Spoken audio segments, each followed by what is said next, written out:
Hey, what's going on, guys? Hex here, and today we're taking a look at Roxy Rocket from the DC Collectibles, the new Batman Adventures line. This is a deluxe figure, so it not only comes with the figure and quite a few accessories, but also the rocket itself and a stand. So you are going to pay a little bit more for it, and it does come in that bigger package.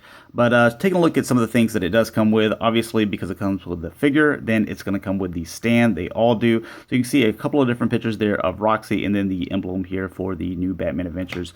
You also get the other two pieces of the stand. And before we take a look at the figure and the accessories she comes with, wanted to kind of focus in on the rocket.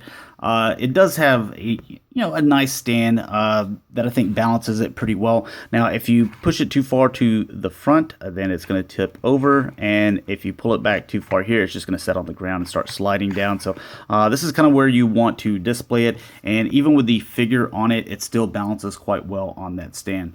It does have quite a few paint apps, so we'll get into those here in a second, but I did want to point out that it does have electronics.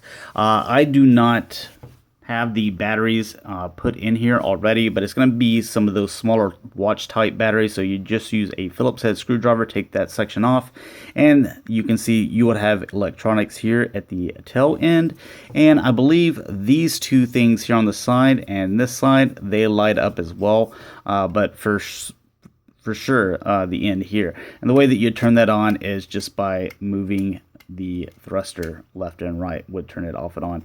I just don't like to mess with stuff that has batteries a whole lot. I did it for the Batmobile because I definitely wanted to see it, but something as small as this, I really usually don't mess with batteries just because of the fact that I don't want them to corrode over time, and I didn't have any of those batteries laying around. So anyways, as far as the paint goes, you can see the gray. This is just a separate piece into here, so there's no paint blotches here, so that's nice. Here, though, these are all painted, so you can see kind of a dark gray and then the black here on the handlebars, which is done really nicely. I guess let me bring it a little bit closer so you can see. Then you can see the white here, and then also that gray again with the handle and the black. So everything is very clean. Nothing gets, black into the gray or gray into the black or anything like that. This is all white. You can see that you have kind of a tan brownish look here for the seat, and then these are all separate pieces with the gray. Now this is very, very light because it is hollow. I don't know, if that kind of gives it away or not. It's hollow. It's super light.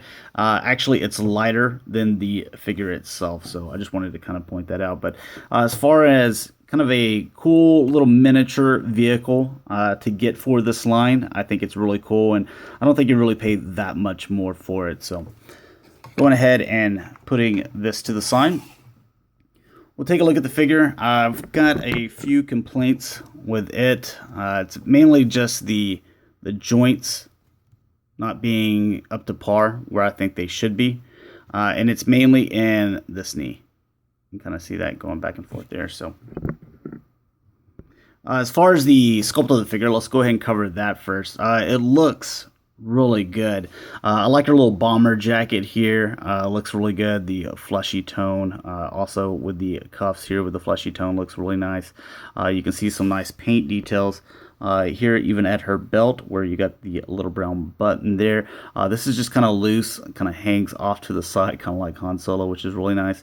It does have a holster for the gun, but unfortunately it doesn't open to where she does come with a gun where you'd think you'd be able to put that in, but it's just one piece there, so that's a little unfortunate. But with the hair, looks nice. You get a couple of black lines going down the top of the helmet, and then her eyes and eyebrows, they look really nice, spot on. You can definitely tell, even looking through the visor, that they didn't blotch on the paint or anything.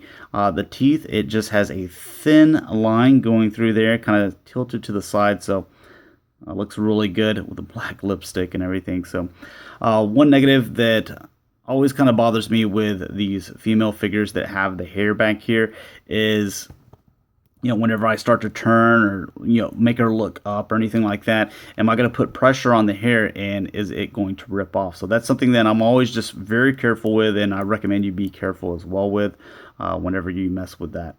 As far as let's go ahead and cover articulation. The head, as you can see, it's on a ball joint, so it can move here. Just be careful with it going back and forth. The shoulders, they go out about this much just because she has the corners here at the bomber jacket. It's just kind of the way the figures are designed in the cartoon. So they try to translate that over to the figures. So I do like that. They do rotate here. The elbows, they do bend almost 90 degrees there. They rotate. And then you have the wrists that go left to right, and they also rotate. The waist rotates right here above the belt. And then the legs go back and forth. And because this is loose, it doesn't hinder her moving her legs at all. So you can get full range of movement there. They go in and out. The knees, they bend almost 90 degrees. The boots, they rotate on their own. The feet go front and back, and they also rotate as well. Or they rotate on these little house shoes, which I'm not a huge fan of. But the main problem with her is this knee. And I'm sure that's just something on my figure, so you can kind of see. So whenever you're trying to stand her, it just either buckles forward or buckles back. It's hard to get a pose out of her. But anyways, let's take a look at her accessories, see what she comes with. So she comes with this set of fists. This is what she actually comes packaged with. So you can see those very little bitty small hands. And she comes with this fist, or not fist, but this hand to where she can hold a couple of different things. So you could put the wrench in here, and it holds that quite nicely. It doesn't fall out of the hand or anything like that. Then she comes with this, looks like it's a flare gun. So you just put that in there because it's a little bit thicker handle. It won't fit in the other hand, but it does fit in this one quite nice, and it's in there pretty sturdy. So no additional paint to it though. So, and that's what fits in that hand. This hand is pretty much the same as this one. So you have what is, it looks like kind of like a little oil thing, you know. But you have the Batman logo on there and a little additional light blue paint that can fit in here or in the other hand. And then she comes with this gun, which does have some additional paint. So you can see the red and the blue on top of it. So kind of like a little ray gun, which looks pretty cool. And that will fit in either one of those hands, either this one here or the one that we have in her right hand. So, I mean, there's a look at her. It's a really cool figure. I'm glad I have it. It sets on the rocket just fine, but if you wanted to have it just standing on its own, or at least my figure, you would have to have the stand. Because I usually try to just scrap the stand and keep those in the package. Because I want the figures, because one, you can fit more figures on the shelf without using the stand, just because of the way that they're designed. But with her, I'm going to have to put her on the rocket. If she had to be on a stand, her knee is just way too weak. And hopefully if you decide to pick up this figure, you don't have the same problem. But I definitely wanted to let you guys know about that. So anyways, thanks a lot for watching, guys. Hopefully you enjoyed. There's a little look at her where she does look nice. It's a really nice figure. So thanks a lot for watching. Talk to you guys later. Peace.